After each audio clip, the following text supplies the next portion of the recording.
Hey everyone, welcome to another entry in the Hyrule Compendium. And today, we're talking about a question that a lot of people have given us. I think we're way jumping the gun, but people want to know, with this Link's Awakening remake, do we think that they'll someday do an Oracle remake, sequel, something like that? Will they reuse this engine? I think so. Okay. I'm not sure if it'll be this engine, but I think part of what Nintendo is doing is they're bringing Link's Awakening to a modern audience. I think they feel, I kind of mentioned this in one of the earlier discussions, where it was one of the, it was still playable, but maybe the least playable Zelda game. I see, yeah, I get that. It was kind of like its original Game Boy graphics. It's like less than Super Nintendo in terms of the graphics and the music chip and everything. If it's just like Link's Awakening bringing the same game to a modern audience with a new graphical style, updated music, and everything feels fresh, but it's still the same base game, it makes it so that there's nothing old about it anymore. It's just fresh. If it does well, it's going to do well. And if it's not that much resources, and there's no reason not to. I think they want to keep the entire Zelda series fresh, if that makes sense. Yeah. So that nothing just feels old, like, you can't play that game anymore because it's... Which I don't think is hard to do, because I think a lot of Zelda games are... I saw someone describe Ocarina today as timeless. Yeah. I thought, yeah, it kind of is. Well, it became more timeless with the 3DS version, though. Right, like I said, but it wasn't hard. They didn't have to change things fundamentally about the game. Right.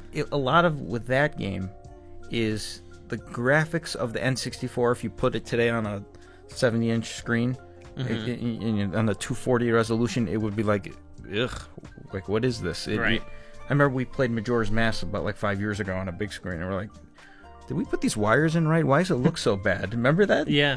And because it's like these games weren't designed for that. No, yeah. But now, with these upgrades with the 3DS at least, and with Wind Waker in particular now, the GameCube to the Wii U, at least it's in HD, and they cleaned up some of the games. Right. And I think if they did the same thing with Link's Awakening, and if they carried that over to Oracle of Ages, I totally see them doing that in the future. It might not be for a while, but I feel I think Nintendo really wants to make the entire Zelda series accessible. You don't think, there's no game that they are, not proud of, that they don't want to talk about or something like that? Because they re-released all of them, obviously, so it's clear they want people to know them and play them.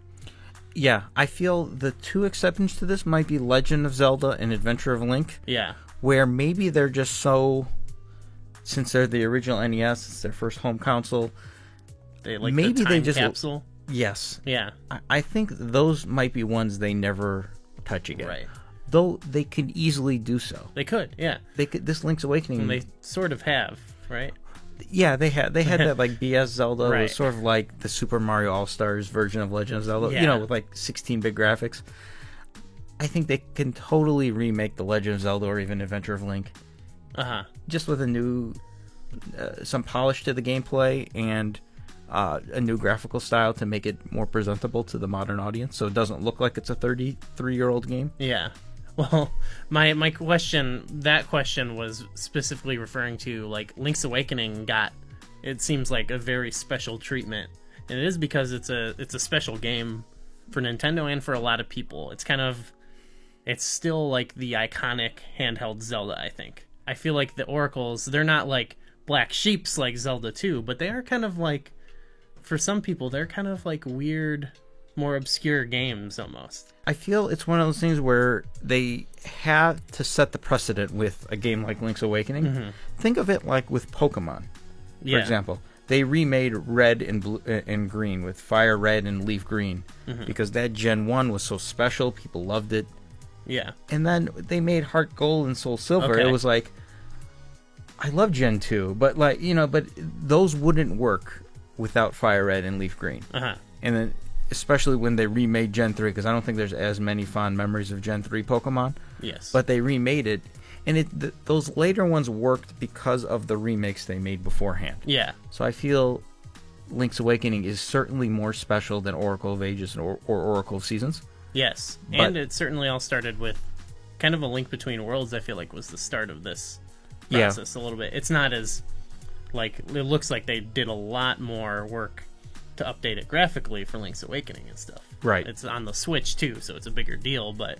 Yeah, plus, with A Link Between Worlds, that is a different game. It is a different game, yeah. It's not... That's not sort of like what we talked about before. It's not like, oh, I want to play Link to the Past. Oh, why don't you just play the new version of Link... No, I just mean, like, they kicked it off of, like, here's us revisiting, like, 2D Zelda. Like, remember that?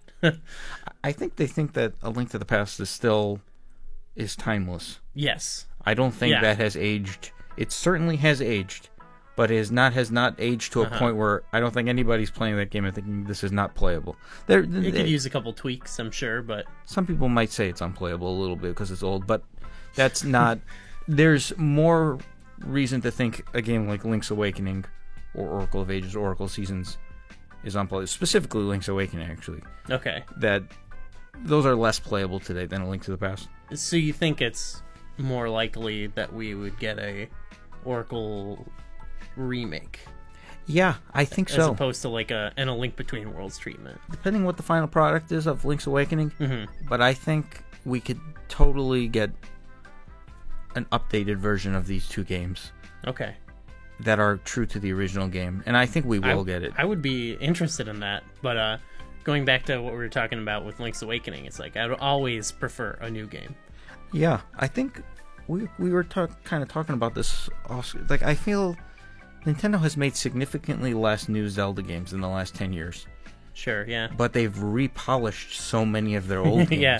So I feel that trend will continue into the future, where we're going to get the next 10 years, and we'll probably see 3 Zelda games that are brand new. Mm-hmm. And that might seem underwhelming a little bit, especially for like in that era from like 2000 to 2009, where we had like 9 Zelda games that were new. Yeah. Those days are gone, because I think there's no reason to continuously grow this franchise with more and more sequels, like at a very quick rate. Yeah. When they have the material already from older games, and they just want to keep there are a lot of people who haven't played them, so. Yeah. Well, maybe a remaster of those could set it up for a sequel. Yeah. They could always go hand in hand like that, too. Maybe it comes out as a triple threat. Yeah. Like, hey, we got that third Oracle game they didn't make that it doesn't actually really exist in any form. But, right. But that could be a cool thing to play off of, though, you know? They could do that with Link's Awakening as well, where they remake Link's Awakening, and then they have Link's, whatever, a brand new experience. Yes. Like this game, though. They could do that, too. I would, though, for any of these, follow-up to Link's Awakening, Oracle, I'd like to see, as much as we praise the art style, I'm now, like, married to that this art style perfectly represents Link's Awakening. So I would like to see them change it up, you know, not just like copy paste, like new game, you know. Well, let's see a little more before I make that. I'm married to this idea. Mm-hmm. I mean, the Link's Awakening and Oracle of Ages look very similar. Yeah, the sprites are, a lot of them are. The game does play a lot differently in that, like, the big difference I find between playing Link's Awakening and playing Oracle of Ages is Link's Awakening is sort of like the original Legend of Zelda, where it's just a bunch of boxes, and the screen doesn't move. Mm-hmm. So when you're in a dungeon in particular, you are limited to this whatever 12 by 12 grid, and you can only have so much. Mm-hmm. Oracle of Ages, that restriction has been lifted because the rooms are about 4 times the size, because there's the scrolling factor and a little bit. It's not as much sandboxy, I guess. I just feel like, too, with the story and the environments and the new characters, like, obviously they reuse so much, but I think it's got a different vibe from Link's Awakening. Yeah. So I'd like to see how they think, how can we take the Oracle games and, like, make the a feeling that those games get across in a modern art style, like with all the technology we have, like what can we do with this, kind of like they did with Link's Awakening. And from a graphic standpoint, it'd be fun to see the variations of like Horon Village from Oracle Seasons, of the different seasons. Sometimes I'm like, wait, is this really summer or is this spring? Like, I don't know the difference in this 2D 8-bit, not even 8-bit, whatever, Game Boy Color art style in a like 3D, I guess, looking realm, sort of like what Link's Awakening for the Switch is. It could amplify some of those differences between the seasons. You can do more with the environment. It can be snowing. Yep. You know, it can be raining. Yeah. They can make that, you know, you can have like leaves falling or something, and yeah. That sounds awesome. It's going to happen. It's going to happen. It might not be for 5 years or something. We are way jumping the gun because Link's Awakening. We're going to have a weekly series about what we want in Oracle seasons for the Nintendo Switch. Might not even be in the Nintendo Switch at this point. Oh my gosh. Yeah. So we had a lot of people ask about that question in particular. So sorry if we didn't credit anyone specifically because it was just everyone was out there. But if you jump into our Discord, we made a channel for our YouTube page specifically to talk about these things. Obviously, you can still leave a comment below, but if you come in and leave a comment about something you want us to talk about, something like that, like we're always open to new conversation topics. So come over to our Discord. It's been blown up lately. You know, give us a like, subscribe if you enjoyed this video, and thanks for watching.